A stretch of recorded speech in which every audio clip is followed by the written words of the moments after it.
In this guide, we're going over where you can find the Hamon Master and how you can unlock or start unlocking the Ripple powers. Before we do get into this guide, make sure to like the video and subscribe to the channel with all notifications on. It really does help the channel and lets us know that you want more content like this. We'd greatly appreciate it. And if at any point throughout this guide you did have any questions, just ask them down in the comment section below and we can help you out further. I'm going to be doing my best to reply to every single comment down there.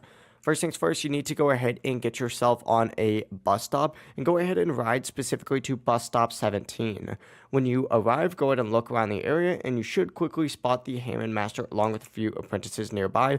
Walk up to him and begin the Hamon quest line. Now, to progress through these quests, you do need to defeat a bunch of different night vampires in several different locations around the map. Some common places that you will encounter these is going to be inside bus stop 1 near the cafe and trees, bus stop 2 near the gym exit, and bus stop 11 near George. Now, you can also make a bunch of different progress through world events, PvP fights, raids, and meditation battles. All will help you improve the Hamon training forward and help, increase that. But after completing the required tasks, you do need to return to Hamon Master at bus stop 17 as well, which of course we'll go back there. Once you go ahead and get back here, claim your new abilities and continue advancing your Ripple powers. You may also encounter the Ancient Ghost at bus stop 13 or bus stop 5, which is related to starting the Ripple level 2, but Hamon Master at bus stop 17 is where most of the main training does appear. To speed things up though, what I would recommend doing is server hopping to find more enemies and events, and consider joining the game's group for extra bonuses while you do train.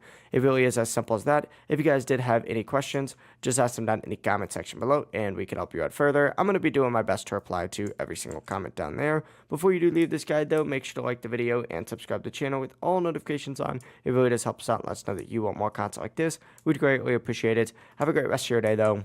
Peace.